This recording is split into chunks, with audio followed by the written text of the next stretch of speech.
तो चलें स्टूडेंट्स, आगे हम क्वेश्चन नंबर 8 और क्वेश्चन नंबर 9 की तरफ देखते हैं कि इन क्वेश्चंस में क्या गिवन है और क्या काम करना है।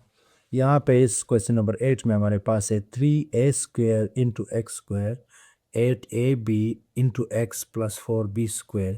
अब यहाँ पे आपने कंफ्यूज नहीं होना है कि दरअसल हमारा वेरिएबल क्या है। तो a भी अननोन है, b भी अननोन है, c और साथ में x भी है। तो यहाँ पैरेंथेसिस में आपको कुछ गिवन होगा इस इक्वेशन में। डायरेक्ट आपको समझ आ जाएगा इक्वेशन के अंदर से भी कि हमारे पास कांस्टेंट टर्म्स क्या है और वेरिएबल क्या है। तो इसमें आपको बताया गया है कि ए बी जो है वो ज़ीरो के बराबर नहीं होने चाहिए। ये कांस्टेंट की बात हो रही है, ये कोएफिशिएंट्स की बात हो रही है कि आपके पास ये कोएफिशिएंट्स होंगे।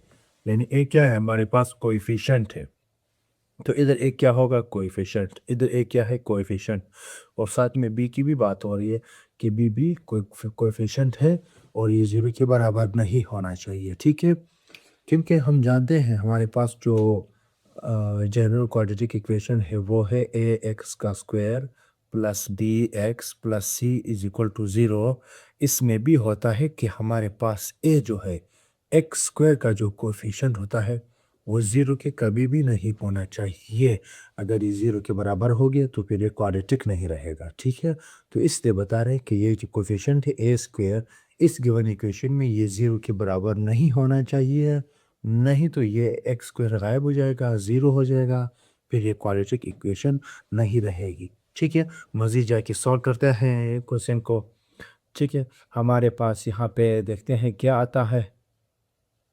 ठीक है, ए इज इक्वल टू, अब ए जो है हमारे पास, यहाँ पे ए हमारे पास क्या होगा, ये भी छोटी है और ये भी छोटी। तो इसको हम छोटा नहीं बल्कि बड़ा इसको लिखेंगे, इसको हम बड़ा ए लिखेंगे ताकि वाज़े नज़र आ जाए, वाज़े फ़र्क आ जाए। ठीक है, कि बड़े ए से क्या मतलब है और छोटे ए से क्या मतलब है। ये हमारे पास आया बड़े, इसको भी अगर आप बड़े ए में लिखें तो ज़्यादा मुनासिब होगा कि capital A X square plus capital B plus capital C equal to zero. ठीक है, तो चले बिल्कुल लिख लेते हैं ताकि ये फ़र्क भी वाज़े हो जाए। इसको कैपिटल बी बना लेते हैं, उसको कैपिटल सी कर देते हैं। ठीक है, तो capital A is equal to 3 small A square plus capital B क्या है 8 A B and capital C is equal to 4b²। ठीक है, तो कैपिटल और स्मॉल का मतलब ये है, मकसद ये है कि आपको पता चल जाए कि कैपिटल ए जो है वो क्वाड्रेटिक जनरल फॉर्म का है और स्मॉल ए जो है वो गिवन कंडीशन है, गिवन इक्वेशन का है। ठीक है, बाकी कोई इतना बड़ा फर्क नहीं है। तो क्या होगा, अब जनरल फॉर्म में हम लिखेंगे कि x is equal to, formula को हम जानते हैं, x is equal to formula क्या है, minus b plus minus b square minus 4a into c divided by 2 into a. ठीक है, ये हो गए कैपिटल में। ठीक है, क्योंकि हमारा जनरल फॉर्म जो है वो कैपिटल में है तो हमारा फार्मूला भी क्या है, कैपिटल में आ रहा है। आप मज़ीद इनकी वैल्यूज़ पुट करेंगे, माइनस कैपिटल बी किस चीज़ के बराबर है, 8 ए बी के बराबर है, प्लस माइनस। ठीक है, तो यहाँ पे जो है 8 ए बी का स्क्वायर होगा b², यानी 8 ए बी का होल स्क्वायर माइनस 4, तो फार्मूले का 4 है। ए क्या है, ए हमारे पास 3a² है, 3a²। सी हमारे पास जो है वो 4b² है डिवाइडेड बाय 2, ए हमारे पास है 3a²। ठीक है, इसमें कोई मुश्किल काम नहीं है, कोई मुश्किल परेशानी वाली बात नहीं, बहुत आसान और सिंपल काम यहाँ पे हो रहा है। ठीक है, -8ab as it is plus minus अंदर क्वाड्रेटिक, अंदर जो हमारे पास रेडिकल साइन के अंदर टर्म्स है उनको थोड़ा सा सिंप्लीफाई करेंगे। ये स्क्वायर जो है ये इन सब के ऊपर है, 8 8 ज़ा 64 a² और b²। ठीक है, माइनस 4 3 ज़ा 12, 12 4 ज़ा 48, 48 a² into b², a² into b² divided by 3 2 is 6 a square. ठीक है, अब क्या करते हैं, मज़ीद सिंप्लीफाई करते हैं। -8ab प्लस माइनस, ये लाइक टर्म्स ए स्क्वायर बी स्क्वायर दोनों लाइक टर्म्स हैं, तो मतलब इनको हम ऐड कर सकते हैं। तो 64 में से अगर हम 48 निकालें तो क्या बचेगा हमारे पास स्क्वायर रूट के अंदर।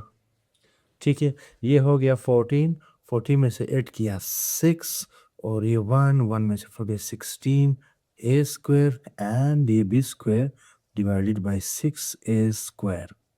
मज़ीद सिंप्लीफाई करते हैं, ये 16 ए का स्क्वायर इनको हम लिख सकते हैं 4 ए बी का होल स्क्वायर।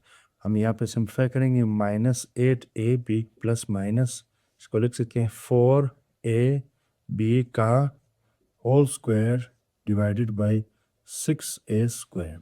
ठीक है, ये लिख सकते हैं। ये रेडिकल साइन और ये 2 स्क्वायर आपस में क्या हो जाएंगे, कैंसिल हो जाएंगे, तो आ जाएगा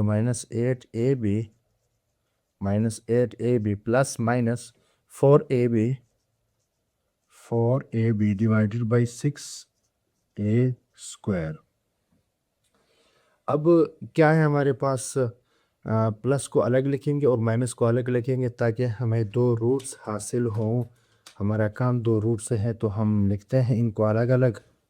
ठीक है, एक एक्स को प्लस को इधर लिखते हैं, -8ab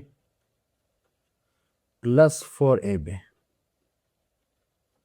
divided by 6a square. Simplify करेंगे इधर, -8ab में से प्लस 4ab गया तो ये बचेगा -4ab डिवाइडेड बाय 6a का स्क्वायर। तो थोड़ा सा सिंप्लीफाई करेंगे, 2 2 ज़ा 4, 2 3 ज़ा 6, तो -2/3, और साथ में क्या होगा, ए का जो स्क्वायर है वो सिंगल ए के साथ कैंसिल हो जाएगा, b/a आ जाएगा, b/a। ये आया हमारे पास एक रूट, ये हमारे पास आया एक रूट। अब दूसरा रूट इधर निकालेंगे, x is equal two plus था, अब माइनस करेंगे, -8ab minus 4ab divided by 6a square. तो माइनस माइनस प्लस हो जाएंगे, ये आ जाएगा -12ab divided by 6a square. ठीक है, तो वही a स्क्वायर के साथ कैंसिल हो जाएगा, 6 1 ज़ा 6, 6 2 ज़ा 12, तो आ जाएगा -2b/a। तो ये हमारे पास आ गए रूट्स, सॉल्यूशन सेट आ गया हमारे पास। क्या होगा, -2b/3a, -2b/a, ये आ गए हमारे पास रूट्स।